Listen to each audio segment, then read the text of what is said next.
Hey everybody, Sam Quinton with Sinopa Publishing right here in Frankfort, Kentucky. Fix this again a little bit. There we go. Welcome to this week's Live at 9, August 23rd, 2026. I am getting this set up because we're going to do some screen sharing tonight during the show. Okay. And so what I'm doing is I'm pulling up a few things. And I'm going to kind of share with you guys a little bit about what my social media feed looks like. Just a little bit. Just a little bit. And we're going to talk about a few things and try very hard to avoid topics we usually don't address, things like politics and religion and stuff like that, because social media writ large is inundated with it from what I can see, because it excites people's opinions, aggravates them, gets them frustrated to where they have this knee-jerk reflex interaction. My hair is still wet from the shower, so I look like 7 kinds of hell, so bear with me. There we go. All right. So let's make sure everything's working okay. And for that, we will check Twitter/X. Groovy. That seems to be working just fine. Okay. Let's get in here. Let's check the YouTube channel. See if we're populating over there. We are with a several second delay, and that's okay. So we have our channels up and running for live stream. Now, those are the only 2 channels we're streaming on still. I go back and forth about whether or not I want to pay for Restream. So I guess this is a good way to start our comments on like social media stuff. Because for me, I would like to also stream to Facebook. I would also like to stream to Kick and Rumble. Now, people might say, well, Sam, why not Twitch? I think that more and more these days, Twitch is just strange political and racism commentary. I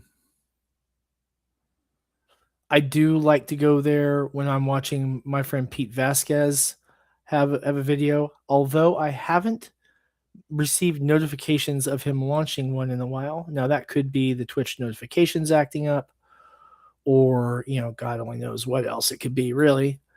But that's about the only time I like to go to Twitch. That and when we have Warframe dev streams. Let's go ahead and put this link on the Book of Face, Facebook Fun Time. At least that way some of the people who only follow me there can see it. There we go. Okay.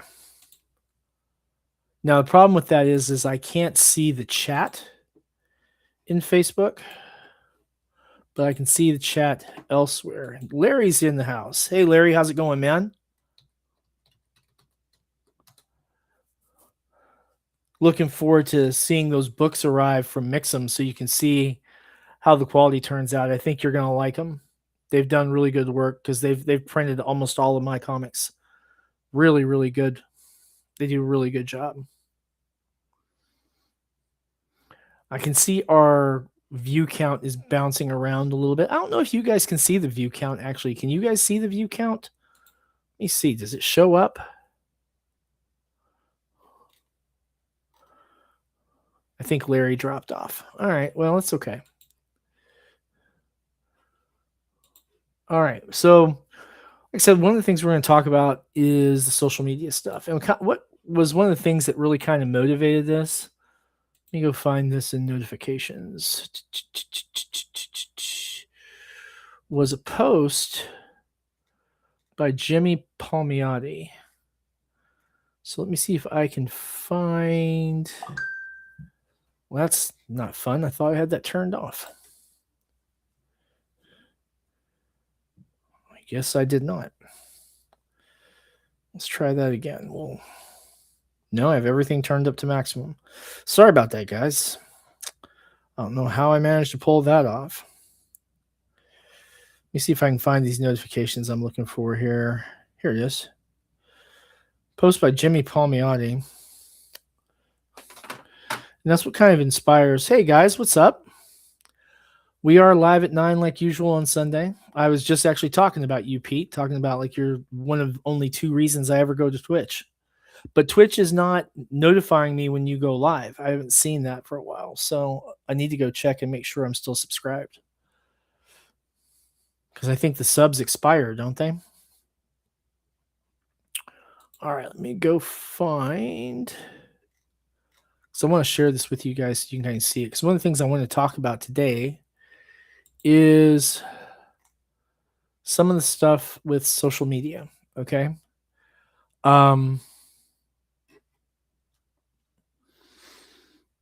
pretty careful about what I interact with anymore, I guess is a good way to put it. And the reason being, yeah, check to see if I'm still subbed, Pete, because if I'm not subbed, I need to assign my free sub to you. Okay. Is it morning, everybody? For me, it's 9 p.m. Holy crap.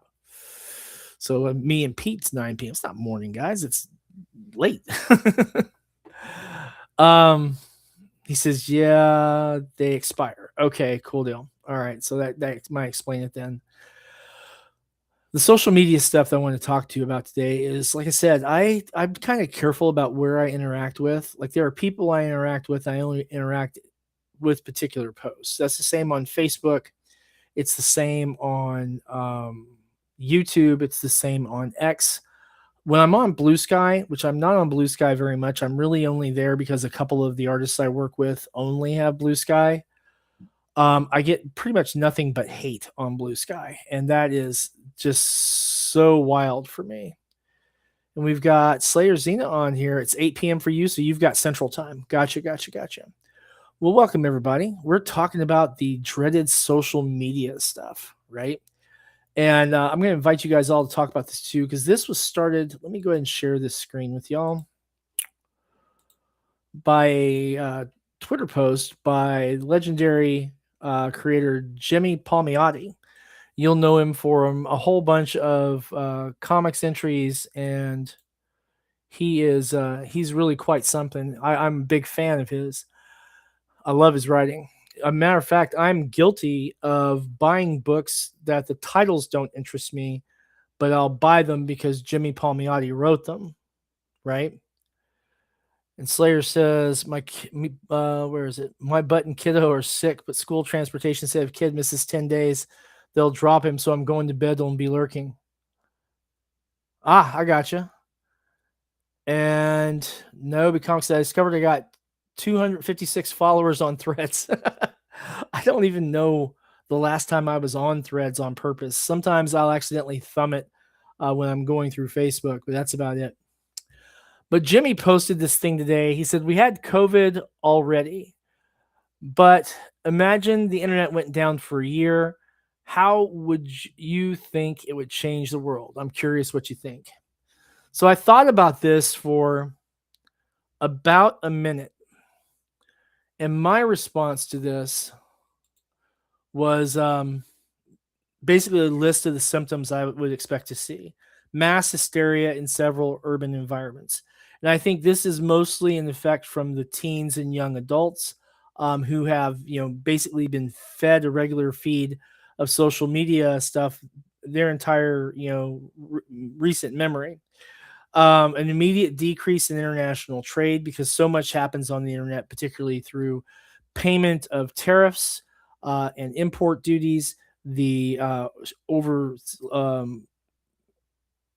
cross-border orders, I guess I should say, whether it's in our comic environment for ordering from printers or from ordering toys to be manufactured in China, stuff like that. But then also a lot of other things that are now particularly handled through the internet, like the exchange of currency and money and such, and transfer of funds. If the internet disappeared for a whole year, it would take, I think, considerable time to reestablish those elements that facilitate that. Cash shortages will profoundly affect domestic commerce. So basically all of your credit card vendors run through a couple of different vendor utilities like Stripe and a few things like that. And so I think the first thing that you'd feel personally would be that your debit cards wouldn't work anymore. Your credit cards wouldn't work anymore.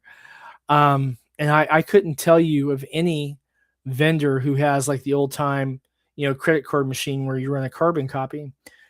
So all of a sudden, that's just useless plastic until that would be ironed out. But over the course of a year, that's pretty bad.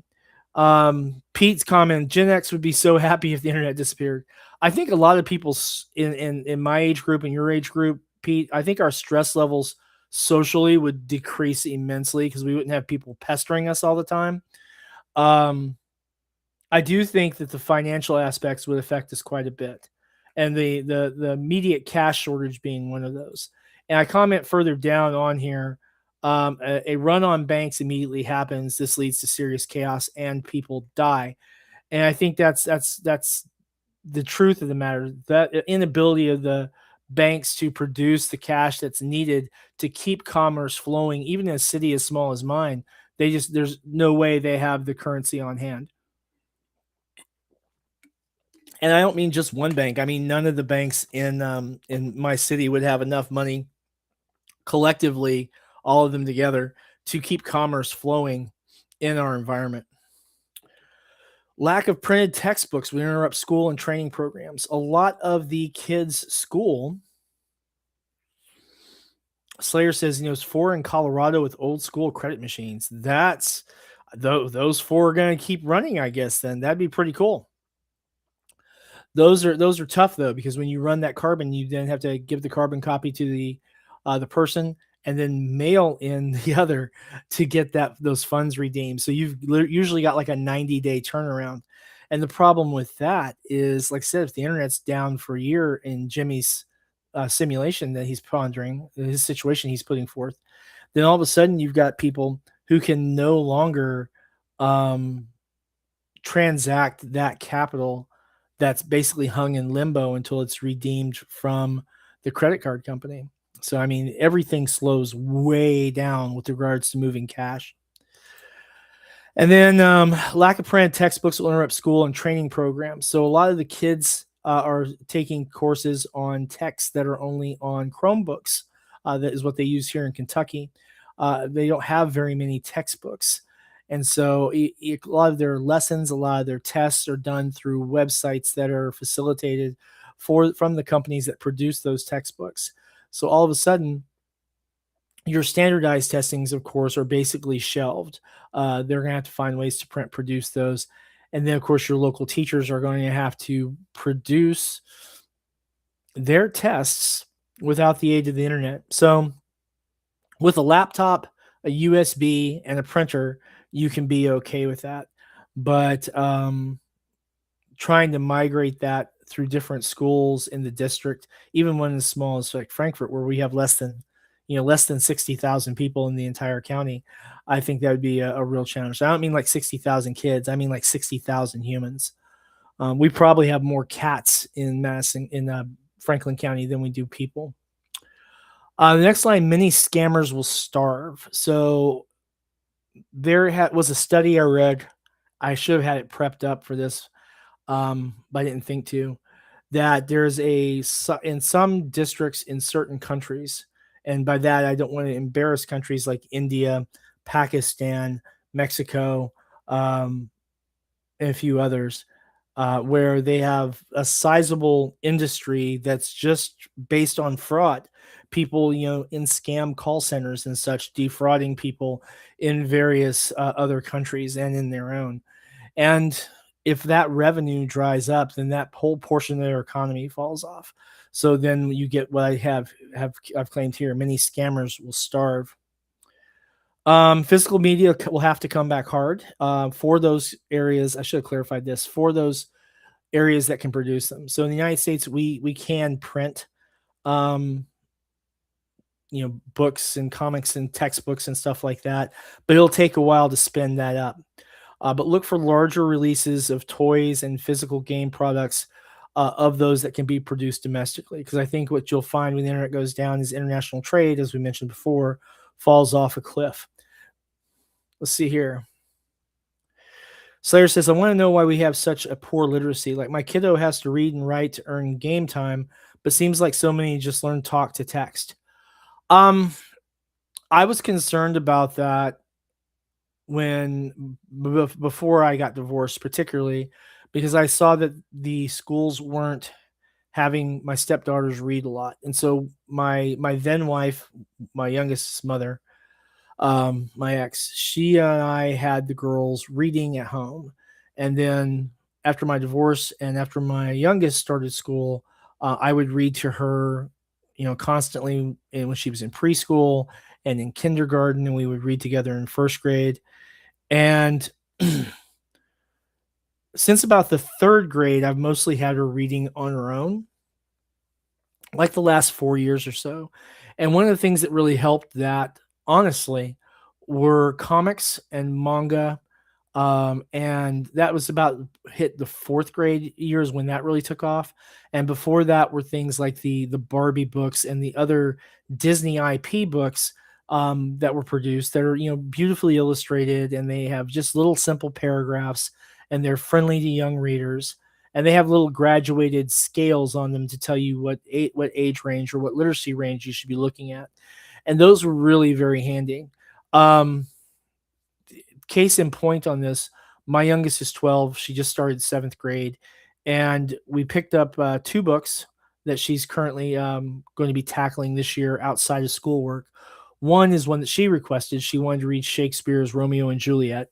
So I'm like, okay, we can do that. And then the other one is Journey to the Center of the Earth by Verne. So Jules Verne.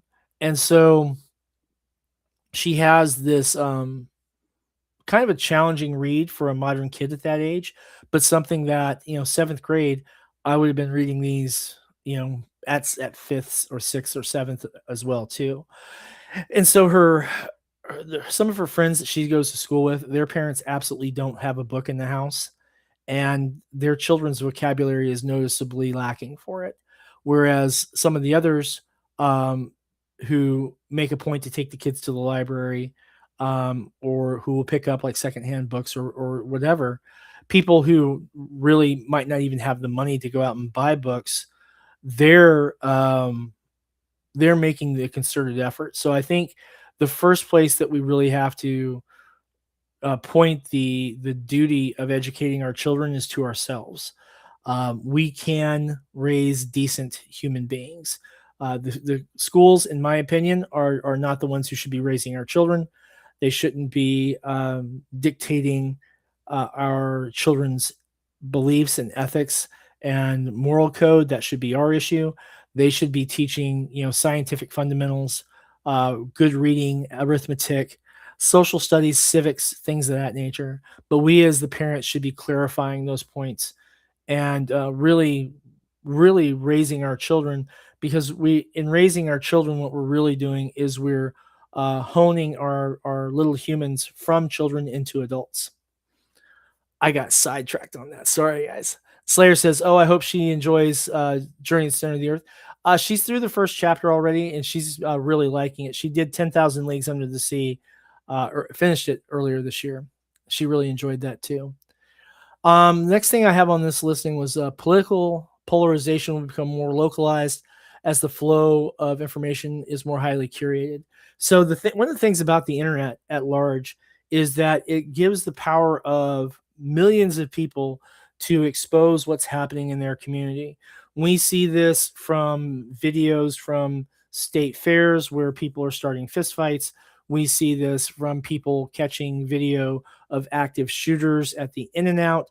We see this when we have city council meetings and people are decrying for the genocide of people of one ethnic minority or the other. We see it in foreign countries where people are recording, state-sponsored militias as they gun down civilians. Um, that's one of the things that when the internet goes away, that kind of vanishes. We're going to get back to the chat for a second. Slayer saying, that's my point, though. How can we just watch our kids struggle with reading? Well, we shouldn't. We shouldn't just watch. We should get our sleeves rolled up and read along. Spider-Man fighting right wingers. Yeah, that's a good one.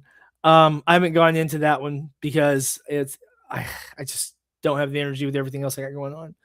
But Slayer, like I said, we shouldn't just watch our kids struggle with reading. We really need to get them engrossed. And one of the things, like I said, that really exactly. That's what I was saying. One of the things that really got my daughter hooked on reading were comics and like the Disney books, and then manga. And so being able to read and digest this stuff, I think is a really big deal. That's I'm not going to go too much into like future product plans or anything, but one of the things that I've got in the pipeline eventually when we have the funds for it is built with the idea of subsequent issues according to the reader's targeted age. Like we have would start in like the preschool and kindergarten, and then first and second and third grades and up. That's going to be the Super Willow hero book. So named after my daughter, and when I wanted to start like 7 years ago, but just haven't gotten around to it. But I think it has a lot of potential. So maybe by the time she's 18 or 19, I can get that rolling. But yeah, I think the key thing is that we have to get engaged, get involved, and make things happen so that children learn not only how to read, but how to digest what they're reading. I don't know about you guys, but again, back on the social media topic, I've been seeing a lot of social media lately where we have people who are graduating high school who are reading at less than a second grade reading level. They're functionally illiterate, and that is, I think, horrific. People who are trying to make arguments to their statements, their political arguments, their beliefs, and they don't have words to facilitate what they're trying to convey. And so they are dropping in terms that don't mean what they think they mean, right? I think one of the big things that we see with this is the use of the word racism. A lot of people who are using that really aren't using it to describe actual racism, right? Um, it's just not what it is. The next thing down here, I said political polarization will become more localized. Oh, that's what we just did. Government corruption around the world become less obvious. Look for crimes against humanity that are currently largely ignored to erupt into Holocaust level tragedies. The Sudanese genocides against Christians come to mind with that. Slayer says, I can write a simple comic, but I'm bad at comic style blocking. And social media I've seen are AI generators for worksheets that have wrong information. Yeah, I mean, there's actually a really great book on how to write a comic and how to create a comic by Ben Dunn of Anarch Press. And I believe, let me see if I can find that. If I can find it, we'll put a link to it because I think it's on Amazon, if I'm not mistaken. Ben Dunn, how to create comic. There's this how to draw manga.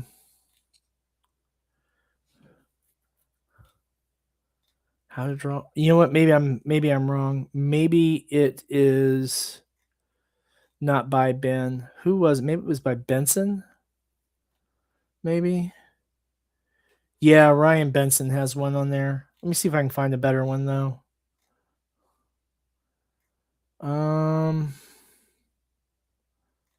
There's these weird things on there for comic book templates also. I don't really recommend those unless you're just playing around with it.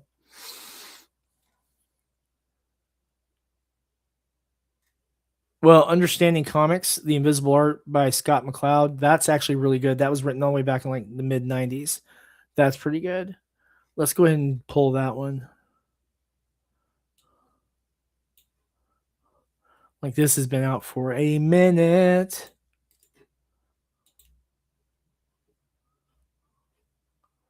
Let me see if I can find this.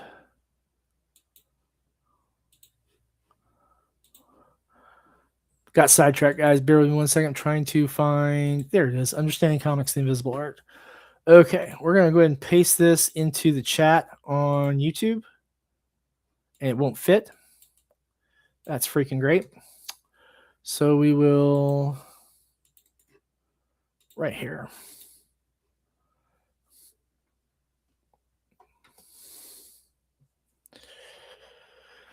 Cool deal. That's really helpful. But yeah, the government's exposure to what they're doing that's currently being ignored. Like I said, the Sudanese Christian massacres, the tribal massacres going on in the northern part of South Africa. Not a governmental issue, but the disappearances of Native women in the northern United States and the southern Canadian region. Honestly, that sounds a lot like serial killers to me, or human traffickers. But I mean, there's just for almost 2 decades now, there's been a horrific pattern of Indigenous women vanishing without a trace. What's another good one? The invasion from Morocco into that one city in Spain that whose name I can't pronounce. Things that, as bad as we see them now, when people are able to look and see, become so much worse when people can act with the impunity of anonymity. And so I think that without the internet, that becomes much, much more pronounced. Of this,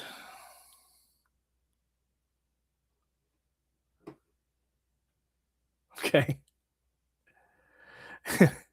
I feel you, Larry. It's sad, isn't it? No problem for the link. All right. So one of the other things too that came up with this is that U.S. exports of ammunition will double. We supply a lot of munitions. We make a lot of munitions in the United States, and I think that as conflicts rise, it will continue to do so. Now, one of the things too is that we can expect that to continue anyway. The deglobalization of the world that we're seeing as the United States Navy is taking a step back from patrolling the world's oceans. We've already seen the figures for piracy skyrocketing in several parts of the world, and that is only going to get worse until a lot of other navies try to step up and interdict with it. The problem with that is fielding a navy is prohibitively expensive. Now, I suspect, and this is just me, I suspect that what we are likely to see is that the face of regional of navies of smaller nations is going to be much different than what we see with deep blue navies, like with the United States fields. I expect something along like small coast guards that, instead of relying upon quick boats, fast attack boats, and things like that, but instead use boats that field anti-personnel drones, and so they're targeting the people instead of the hardware. Let's see here. How about the lynching too? Guy, I just heard about a little boy. Oh, lynching at the start of school year, attempting to be lynched. Like, shouldn't we be more ready to shut these hateful people down with this? So, yeah, I mean, I think that a lot of times too, that some of these things that are happening, we would not know about if not for internet news, and especially citizen civilian journalists. There's a lot of people out there putting out stuff about their local scene. Here in Kentucky, actually, we have a few people in Louisville, Lexington, and I believe the one lady is in Bowling Green. And what they do is they go around and they just have little news clips that they put together around their town, and they upload it to their YouTube channel like once a week, maybe 50, 100 viewers or whatever, but they keep doing it. And I think that that's kind of neat because it does give you a glimpse into life at the time. If nothing else, it makes for an interesting time capsule of their communities. Keep my throat wet so I can talk clearly. A little personal thing on this: anime fans such as myself would mourn the loss of easy access. So, guys, if you're an anime fan and the internet disappears, you're kind of screwed. most of the facilities that produce Blu-rays are being shut down or have been shut down, and so pretty much everything is digital access. All of a sudden, your Netflix is gone, your Hulu is gone, your Disney Plus is gone. All of that's nothing else, you know.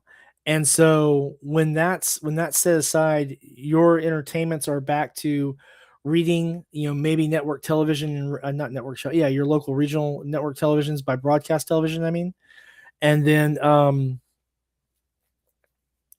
your personal entertainments like board games and outdoor activities, which nothing wrong with that. We'd probably all be a lot fitter and much more socially adept.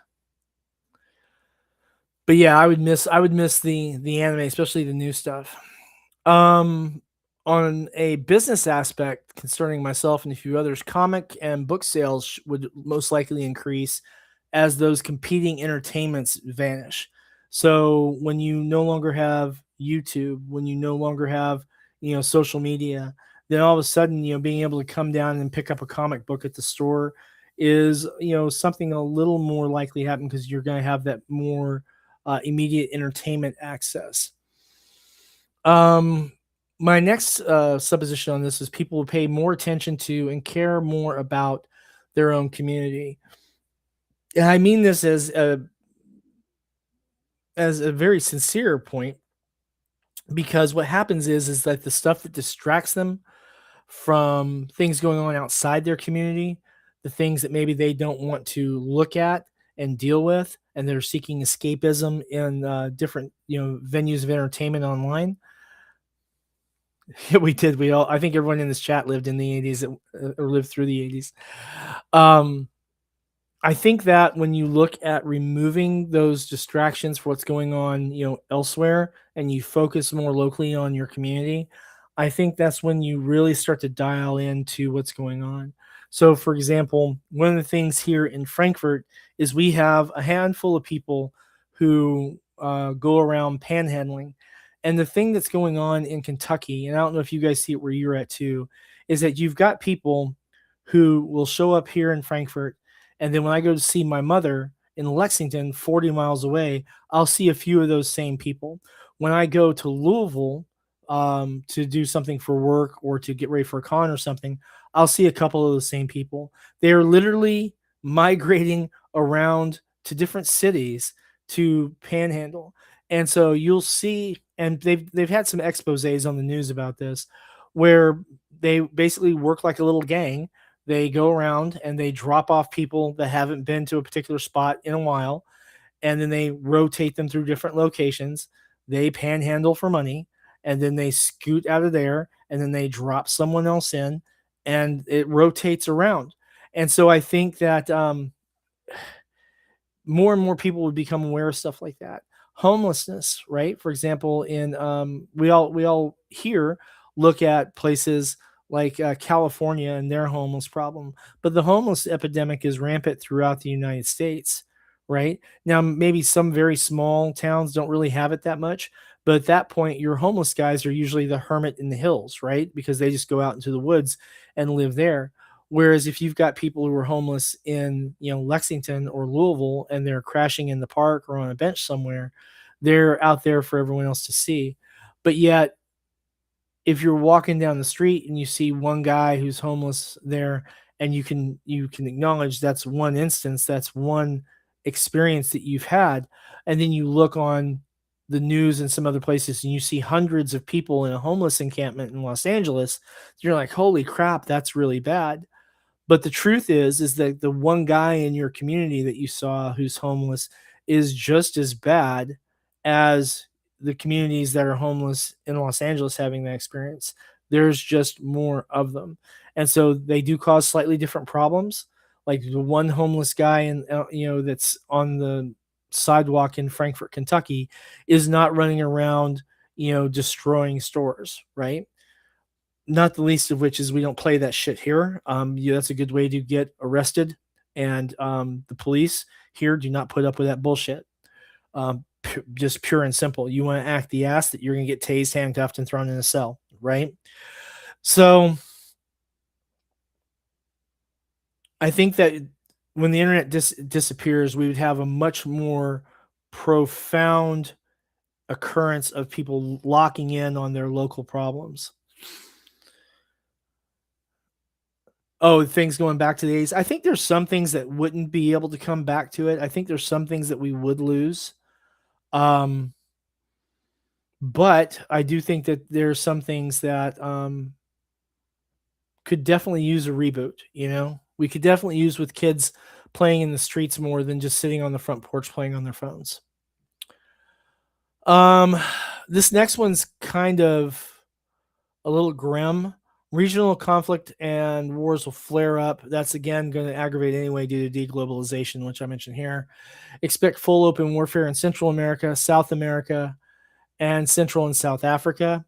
I would probably add to that probably along the Southern California border, depending on how much damage has been done to the cartels of late. Not a lot of information making that over here this way. And there's a few other hot spots in Southeast Asia and of course in the Middle East, but I don't know of a time in my life when there wasn't fighting in the Middle East, whether that be by proxies or by full blown government to government war. In the United States, thousands die as dependency on foreign made medications are interrupted. A lot of our medications in the United States do come from outside. And once you have that interruption of commerce, one of the secondary effects would be an immediate shortage of, life dependent medications. I think one of the big ones would be insulin, would be a big one. And that would be thing. Now, Larry brings up a good point here. He says payphones would make a major comeback. I agree. And the thing that's funny about that is that they would be coin or cash operated. So you'd see a heavier duty version of the old payphones because there'd be more money in there. And with a lot of lawlessness and people wanting to just steal whenever they can, you'd have some pretty hardcore payphone set up. And guys, Larry's got his link to his comics in the chat, so definitely check that out. But yeah, I think we'd see thousands of people die until some manner of logistics could be worked out. And if the pandemic is any indicator, we're very, very dependent on the internet for our logistics processes. I think this would be catastrophic. Easily, and within a year, I'd say easily 10,000 people die just from in the United States just from this. In the immediate term, in the United States, at least a few hundred people die because our 911 emergency centers are very heavily laid over the internet infrastructure in this country. So as we have fires that erupt and people who are calling for 911, when that tries to route through the internet infrastructure and fails, we've got a real problem. Now, I think the switch over to that would probably take about 2 weeks in most areas, but into major cities, it would be much more protracted. This one happens instantly. Stock markets across the world crash, wiping out trillions of dollars in digital wealth. So these digital stock markets, they have information about cash, but there isn't necessarily those trillions of dollars printed in cash out there. Once the internet's gone, all trading comes to a halt. All actual value, which is dependent upon the ability to trade, vanishes. And suddenly, quite suddenly, trillions of dollars disappear. This wipes out pensions, which wouldn't be able to be paid for a while anyway until something was figured out how to mail stuff, because you can't transfer it digitally now without the internet. This is a huge, huge deal and would drive incredible suffering across the developed world. This one here is more of a loss to humanity itself, and that's the loss of information from our ongoing research, whether it be space research, genetics, agricultural research. Much of this only exists or primarily exists in digital form, because to print out some of this would be incredibly onerous. For example, just in genetics in a given year, tens of thousands of pages on research data are produced in any given year. Imagine trying to print that. You could fill this entire room a few times over with just the information generated from genetics research. So all that data and the accessibility to that absolutely gone.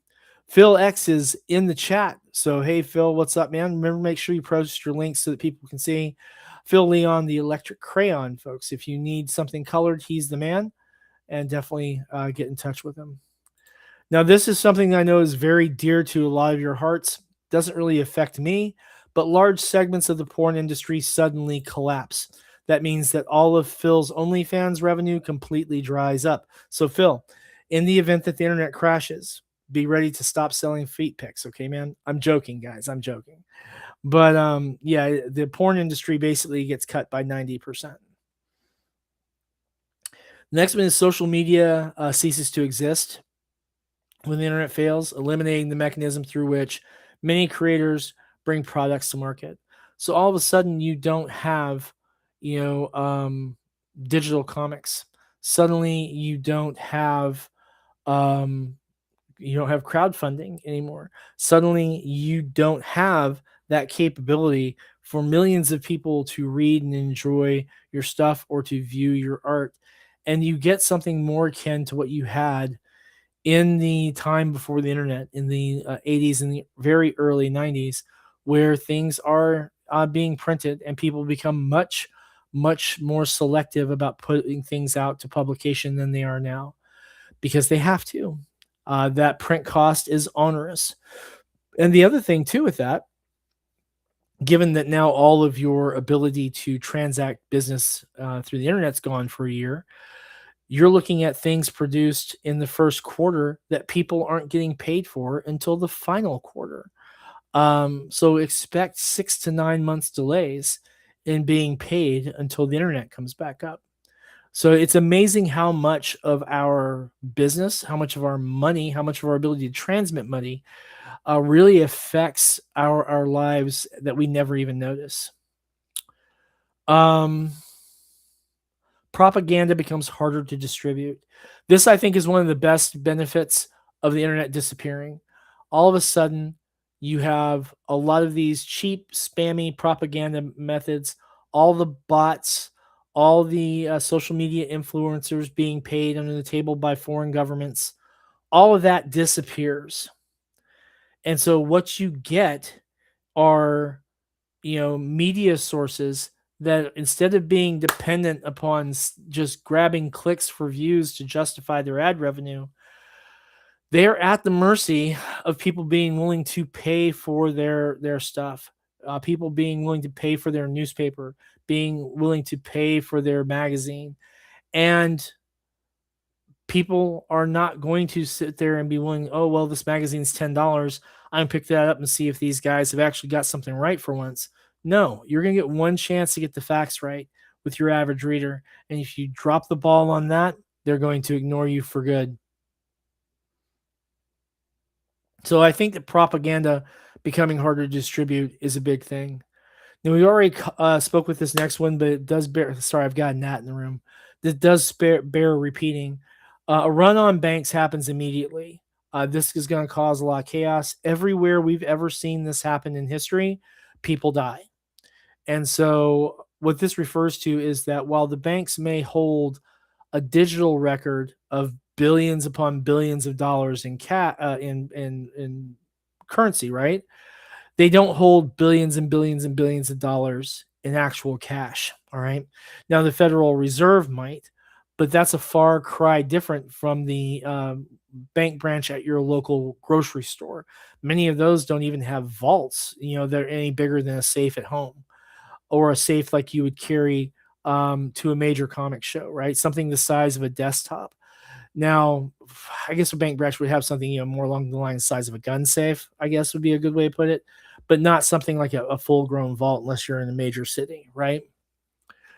Um, and this is my response to his query on this. And I think that this was a good use of social media, posing a question, a what if, and seeing what people thought would happen.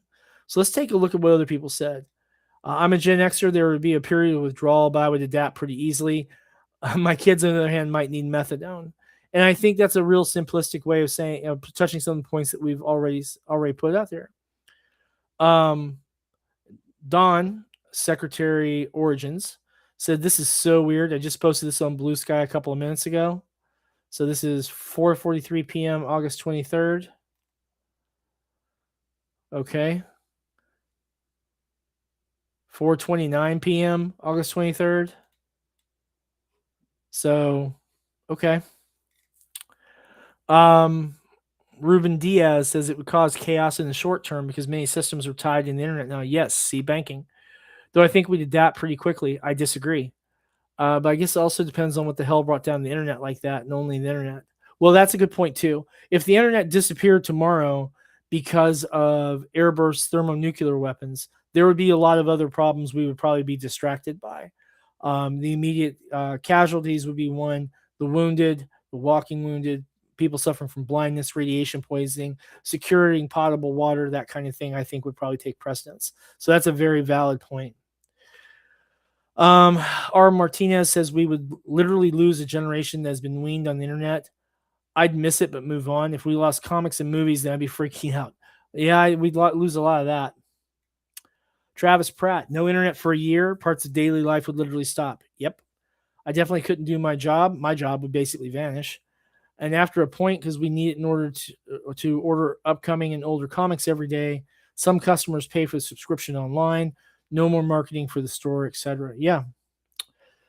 Prime Director says no social media, so broadcast and cable news becomes semi-relevant again. See our previous comments about that. No e-commerce, so brick and mortar stores would also be resurgent. I think that's a very valid point, like we discussed earlier. Physical media would rebound. I love to see people thinking the same way I do, by the way. PlayStation and Xbox will regret moving towards digital-only platforms.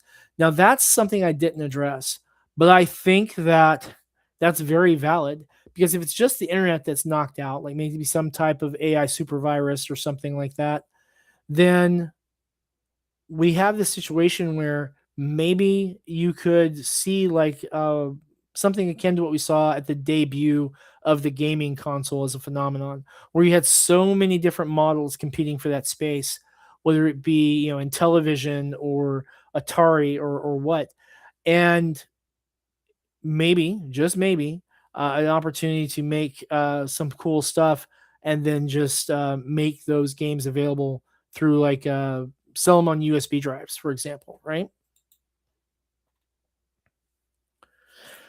Jason May says it would hurt because the internet isn't just social media. Delayed information and trusting one source would be the most difficult. Gaming and other online communities would suffer. They would be wiped out for that year. The first month before adapting would be bad, but worse for the under 30 age groups. I'd say probably under the age 35 is probably more realistic, but I don't think he's wrong. It would be a better place, says Orville Androsky. The internet is the best and worst thing to happen to humanity. Now, this sentence is probably, you know, a really hard truth, but one that's valuable nonetheless. The internet is the best and worst thing to happen to humanity. Yeah, I think so. Tabernac says we'd all be happy to have more money in our accounts. I don't think that's at all correct. I don't think we'd have more money in our accounts. I think people would be hoarding cash on hand because most of our money is only exists digitally. And if you can't move it from point to point, which is what the internet facilitates, then all of a sudden you've got to have more cash. I think the run on the banks would make this not exactly correct. It would be like going cold turkey off sugar or heroin. Yeah, I'd say that's probably a similar reaction. People's dopamine hits would disappear. And there's similar thought processes along the way. And backing up some of the guys we've got in chat, I'm Gen X. We good. So I think there's some great points to be had here. All in all, a really fantastic thread that was started here by Jimmy Palmiotti. Oddly enough, only 38 comments. So guys, definitely give this a look. Let's go ahead and get this spread out a little bit. If you're not following Jimmy Palmiotti, definitely worth giving a follow. He puts out a lot of stuff about comics as well. So there you go. Niobe Comics says, I think that's supposed to be hoard cash myself. Not that I have Man, you really have trouble typing that, don't you? Not that I have hoard of it, but yeah, I've been putting away cash. Yeah, I think that's important. Um, I wish I could say I was hoarding cash. I think I've more accurately be described as having hoarded guns and ammunition. A large part of that's from my inheritance from my dad, but it is what it is. Now I think that since I do have a gun safe, maybe I should start putting some cash in that, but I'd have to have that cash first. See previous comments I've made about being poor comic creator all the time. So guys, what do you think? If the internet disappeared tomorrow for a year, how would that affect you? What type of impact would it make?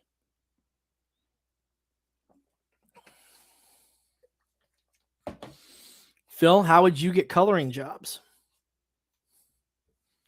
Larry, how would you get funding to make the next Niobe book? Right? Slayer, where would the kids be able to get their information for school since almost everything's on tablets now on the internet? And for Pete, I hope Pete's still there. For Pete, I mean, how would you schedule convention appearances if the internet's gone? Right? I mean, we'd be back to mailing lists and phone calls. Can you imagine people trying to schedule for New York Comic Con by telephone?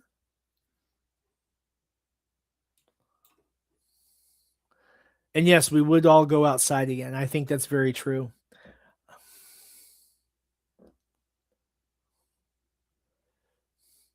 Yeah.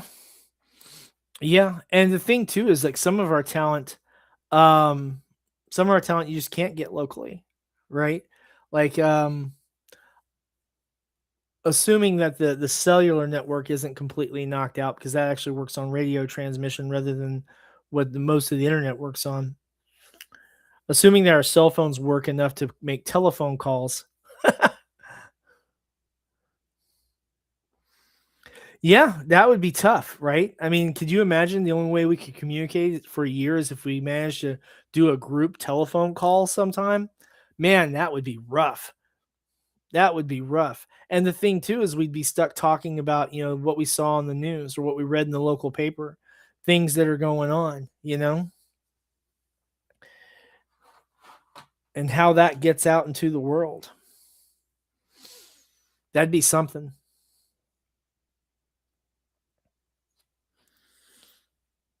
Now I'm thinking I'm going to take and put a link to this and send it to Jimmy, or I'm going to tag Jimmy in this below. So, guys, if you guys want to say anything to Jimmy Palmiotti, definitely comment below. He's been a really cool guy. I've never met him in person, not yet, but he's been, gracious enough to reply to some questions I've had to him over the years, to a couple DMs I've made. He's been really, really, very, very, very cool dude. Um, and so definitely check out his feed because he puts out a lot of neat stuff. Water cooler talk. Yep, water cooler talk would be big. You know what too I think would happen is that since broadcast television would be the thing, I think more people would have commonality of experience through having to share like the same, 20 shows as opposed to the 20,000 that are propagated now, right? And imagine if you would that there was none of those Disney shows that they've got being made, right? For a year. The Marvel universe is all of a sudden just showing up in the theater. I think theaters would get one hell of a workout if the internet disappeared. But the funny part about that is that they usually get like my understanding is they usually get like a key and then download the movies. I would imagine they would go back to the previous technologies where they would, actually get a drive that had it or something like that to hold the movie. Um, yeah, wild thought, isn't it? A year without the internet. Great subject. Great subject. By Jimmy Palmiotti. Phil Manax says it would be nice to see a monoculture like that appear. Yeah, I mean, because we didn't really. diverge that much. We had like a central kind of experience, and then you had people who had, different counterculture points one way or to the other.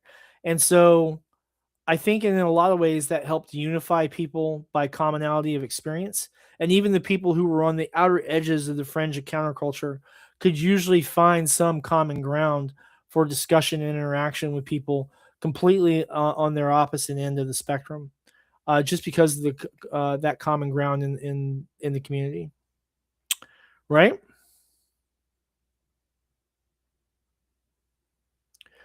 Well, that may be, Larry. So Larry says it sounds like he's looking to write a comic about that subject and is looking for ideas. That very well could be.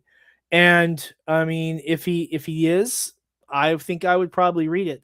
But then again, I do tend to read anything that I see Jimmy Palmiotti's name on, right? Actually, we had a comment about that in one of our show and tell sessions. I picked up one of the books he had written and read it just because it was the Blue Falcon and Dynamite book. I was never really much of a Blue Falcon fan as a kid, but I mean, it had Jimmy's name on it, so I bought it and read it. Right? Well, guys, that hour went by really, really freaking fast. If you've got any links for any active campaigns or any active sales on eBay or whatnot, if you are, an artist looking for work, if you're streaming, go ahead and post the links in the chat. Folks who are watching this either now or after the fact, please do go ahead and check that out. We do have a few people watching and lurking and listening. Glad to have y'all today. And we are here on Sundays live at 9 to talk about a wide variety of different stuff. So yeah, it looks like we've got what we got here. Looks like we've got 5 people viewing on X/Twitter right now. So that's cool. Good to see all you guys there. All right, but with that, guys, I'm going to call it an end for the night. Remember, take care of yourself. Make sure you stay hydrated. If you have any medications you're supposed to take, please take them correctly. Take good care of your health, both mental and physically. Reach out to the people who love you and those you love. Make sure that they know that. And please do remember, in a world where you can choose to be anything, please do choose to be kind. Once again, I'm Sam Quinton with Snowpa Publishing right here in Frankfort, Kentucky. Have a great day.